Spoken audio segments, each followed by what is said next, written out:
Hello students.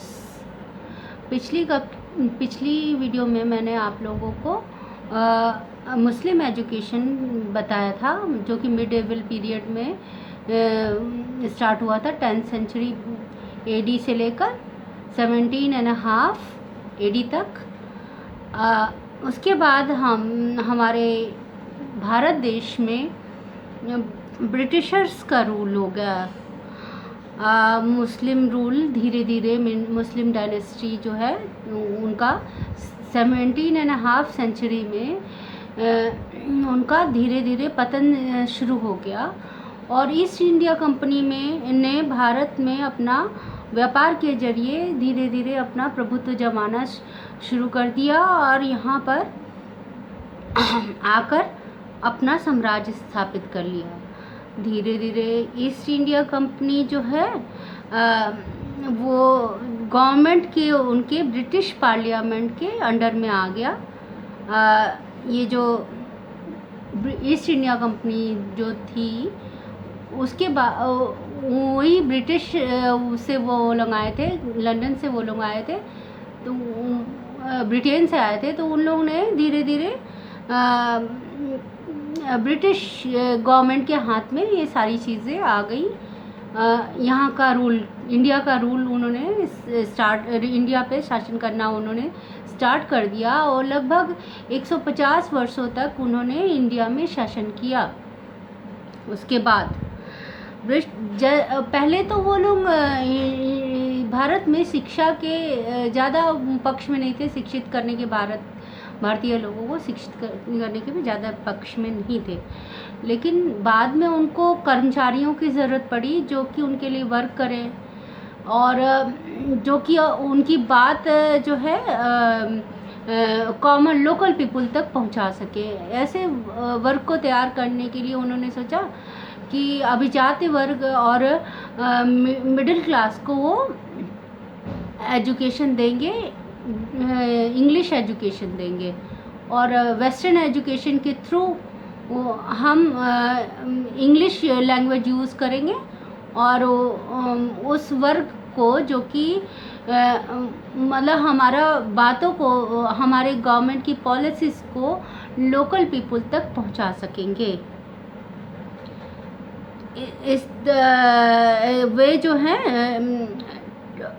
पहले तो उनका उद्देश्य यही था कि यहाँ पर वो व्यापार करेंगे और लेकिन धीरे धीरे इंग्लैंड के लोगों ने यहाँ प्रभुत्व जमा लिया। जो हमारा देश पहले छोटे छोटे प्रोविंसेस में और छोटे छोटे स्टेट्स में बटा हुआ था, धीरे धीरे ब्रिटिशर्स ने सारे पे कब्जा कर लिया और उन्होंने फिर यहाँ की एजुकेशन के बारे में भी सोचना शुरू किया। रूल करने के लिए लॉट ऑफ पीपल की ज़रूरत होती है, बहुत से लोगों की ज़रूरत होती है। उनको अपना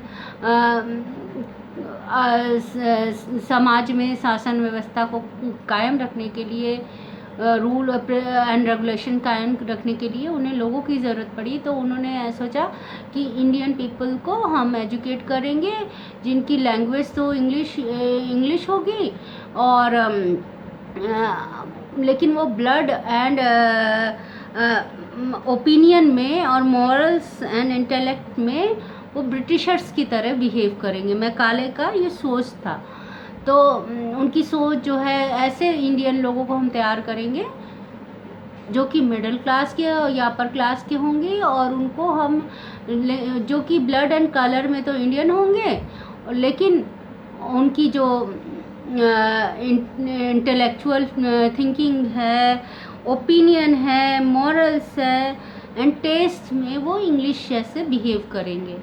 वो हमारी पूरी तरह से बाबूस जिनको कहा उन्होंने, और वो हम पूरी तरह से उनको फॉलो करेंगे।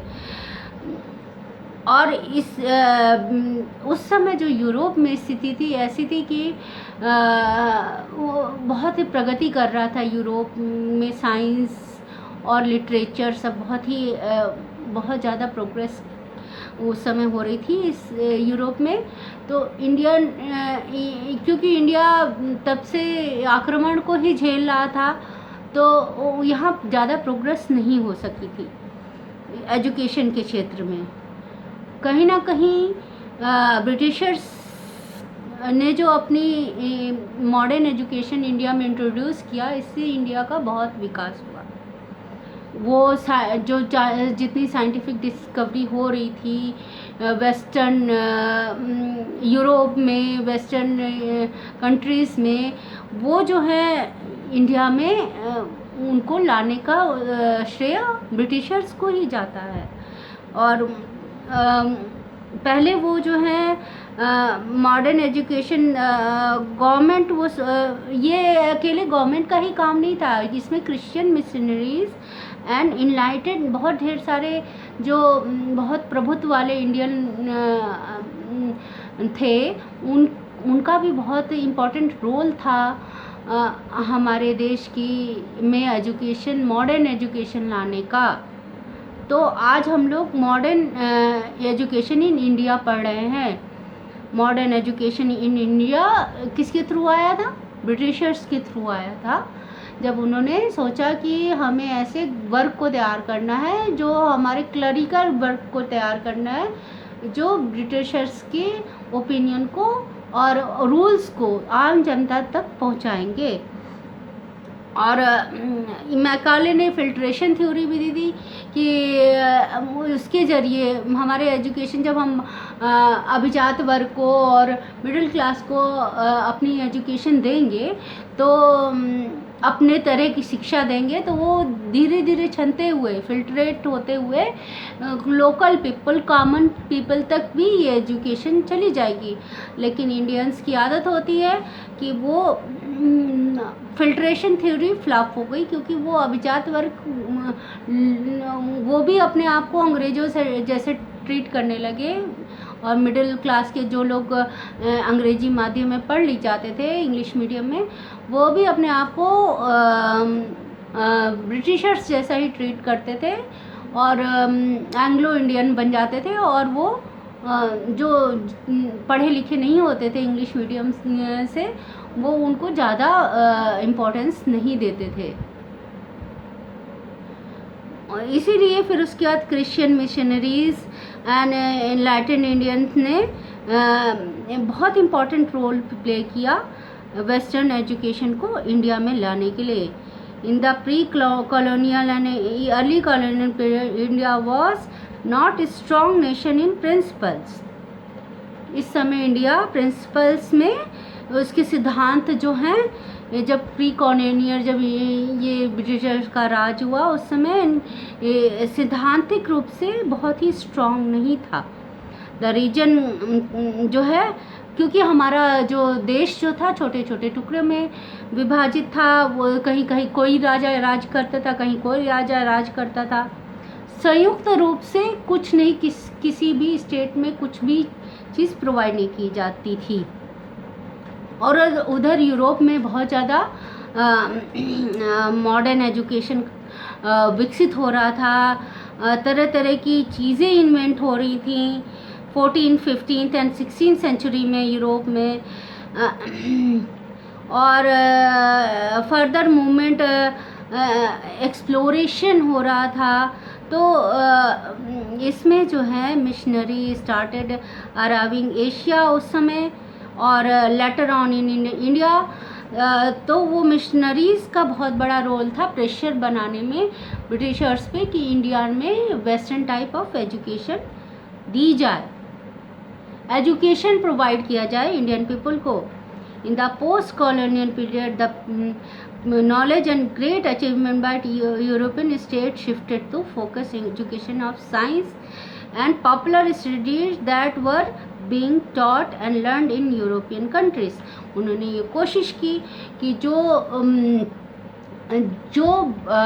शिक्षा यूरोपियन कंट्रीज़ में दी जाती है, वही शिक्षा इंडियन पीपल को भी दी जाए। ब्रिटिश लेफ्ट इंडिया, जबकि ब्रिटिश उसके बाद भी 1947 में इंडिया से ब्रिटिशर्स चले गए, फिर भी आज भी उनके तरह जो इनहेरिट हो गई उनकी शिक्षा, जो उनकी तरह का जो एजुकेशन, मॉडर्न एजुकेशन प्रोवाइड कराया इंडियन पीपल को, वो आज भी एज इट इज़ चल रही है। और थोड़े से इम्प्रूवमेंट के साथ उनका इम्प्रूव्ड वर्ज़न आ गया और वो आज भी वैसे ही चल रही है लगभग।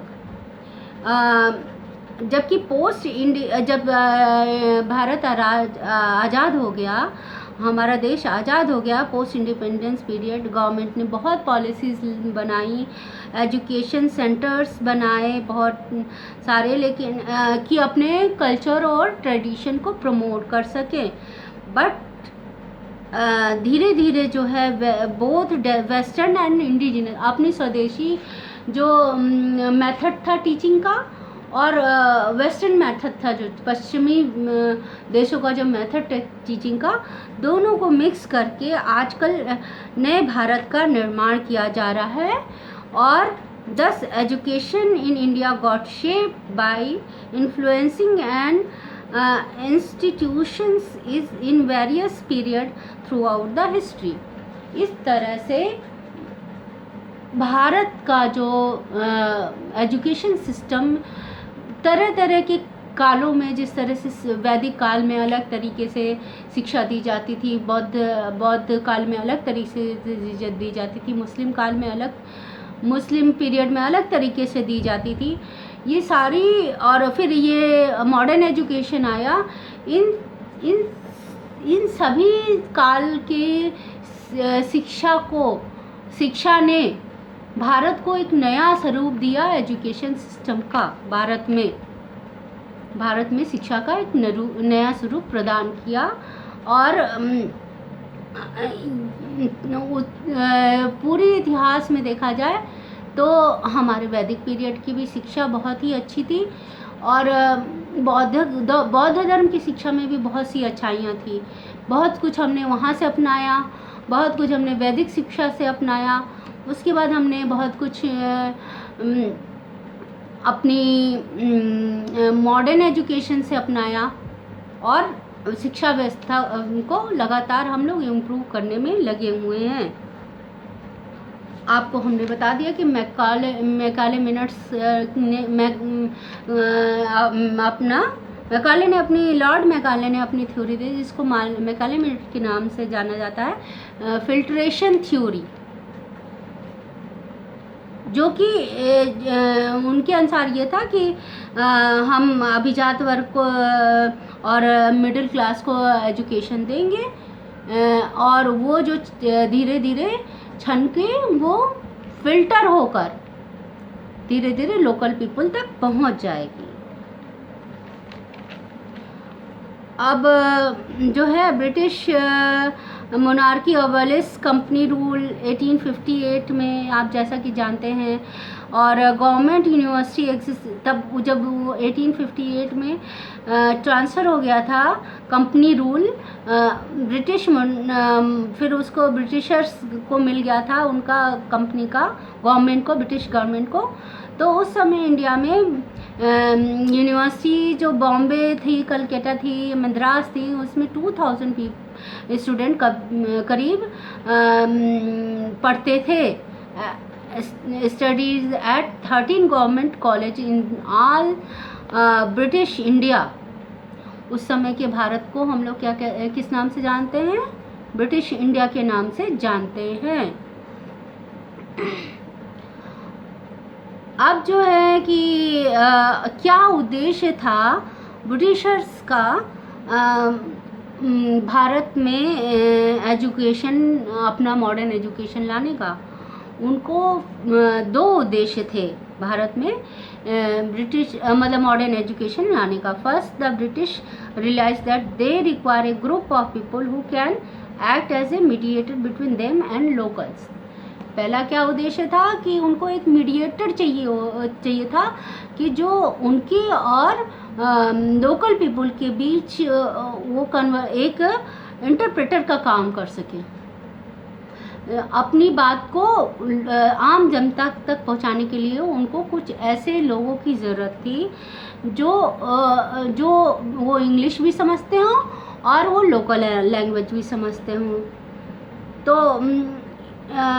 it was hard for the British to understand local culture at that point of time। So British thought to create an Anglicist community commonly known as Babus, clerk, who can understand the local as well as English language. और बाबूस जो हैं British company के establish communication with local people and endeavors so that local and could comprehend the British policies of government. और उनको ऐसे भी clerk चाहिए थे, बाबूस की भी ज़रूरत थी जो उनका काम कर सके, वो उनके रूल एंड रेगुलेशन को लागू कर सकें इस देश में, और वो जो लैंग्वेज जानते होंगे अच्छी तरह से दोनों की, वो कायदे से काम संभाल सकेंगे. तो और भी उद्देश्य थे स्प्रेड इंग्लिश एजुकेशन. वो चाहते थे कि इंग्लिश एजुकेशन भारत में फैले ताकि वो उनको लोग समझ सकें, इन भारत के लोग उनको समझ सकें, ताकि वो ज़्यादा समय तक यहाँ पर भारत में रूल कर सकें, शासन कर सकें. कंसोलिडेशन ऑफ ब्रिटिश एम्पायर, एक मतलब वो जो छोटे छोटे टुकड़ों में भारत बसा हुआ था, और ब्रिटिश एम्पायर को मजबूत करने के लिए भी उन्होंने इस इंडिया में एजुकेशन को बढ़ावा दिया. रिक्रूटमेंट ऑफ क्लर्क, उन्होंने क्लर्क की भर्ती करी जिससे कि उनका काम ऑफिस वर्क है वो कम वेतन में इंडियन पीपल कर दिया करते थे. इंडिया के लोग जो शिक्षा ग्रहण किए होते थे, मॉडर्न एजुकेशन, वो जो है कम वेतन में उनके यहाँ भर्ती हो जाया करते थे, उनकी गवर्नमेंट में काम किया करते थे.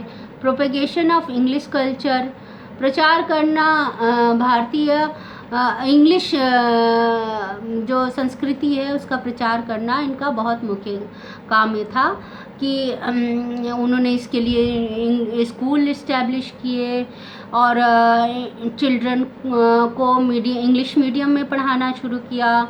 इन this way British education can aim to at spreading English culture and ways of the living in the mind of upper class Indian. अब नेक्स्ट था इनका propagation craze for English article.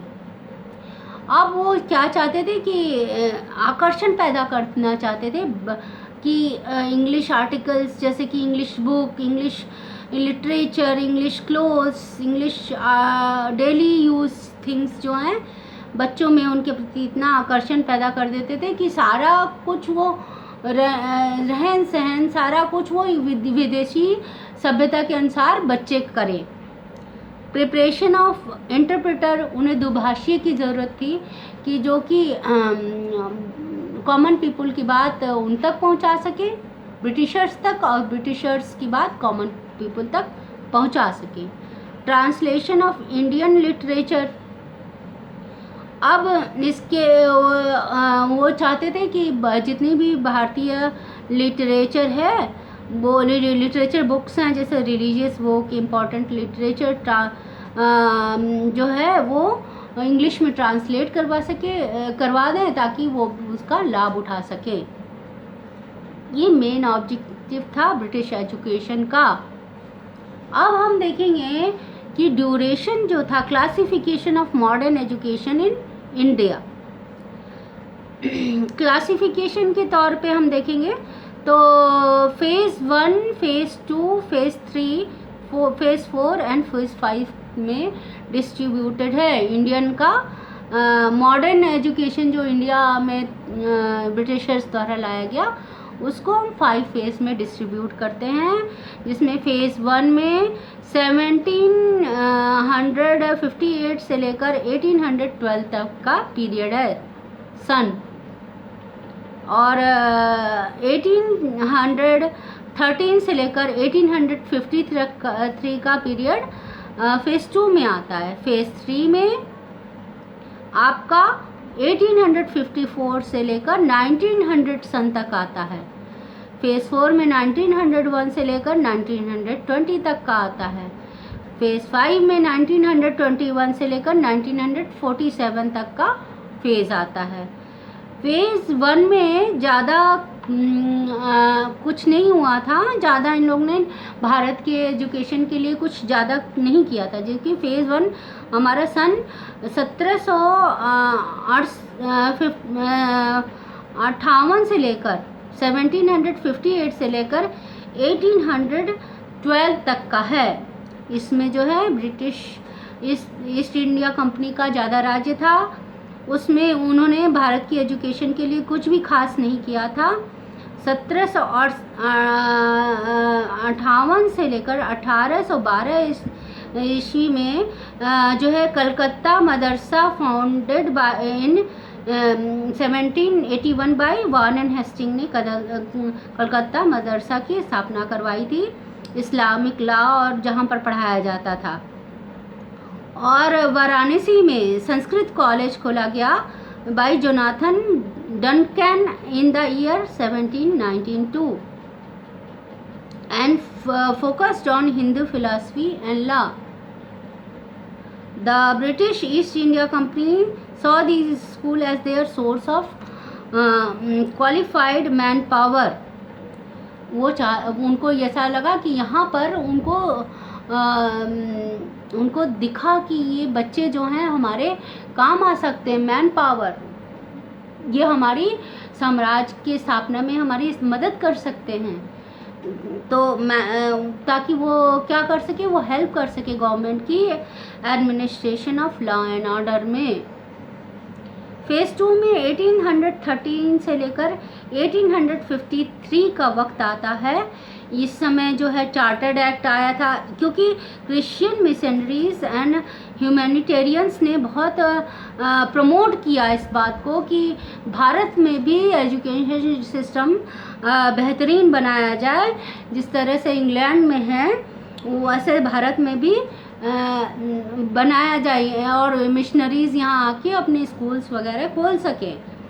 और इसके लिए चार्टर्ड एक्ट 1813 में एक provision आया।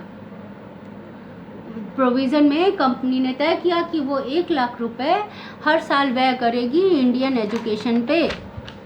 अब फेज़ 3 में जो कि 1854 से लेकर 1900 तक का था, Wood dispatch was named after Sir Charles Wood, the former president, Board of Control and very first Secretary of State for India। ये वुड डिस्पैच थ्योरी आई थी, उन्होंने जो है यहाँ भारत में कुछ संशोधन किए थे एजुकेशन के क्षेत्र में, जिससे उन्होंने, जिसको मैग्ना कार्टा कहते हैं इंग्लिश एजुकेशन का, ये लैंडमार्क पॉलिसी थी जिसमें जो है एजुकेशन में सुधार आया था इंडियन सब कॉन्टिनेंट में, और फिल्ट्रेशन थ्योरी रिजेक्ट हो गई थी और फीमेल एजुकेशन को बढ़ावा मिला था, मास एजुकेशन को बढ़ावा मिला था और सेक्युलरिज्म, धर्मनिरपेक्षता को बढ़ावा मिला था। सारे बच्चों को अलाउड किया जाए एजुकेशन के लिए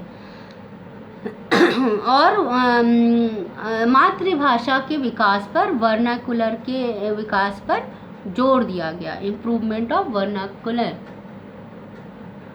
फेज़ 4 जो 1901 से लेकर 1920 तक है, उसमें Lord Curzon university and commission की स्थापना की थॉमस रिलिग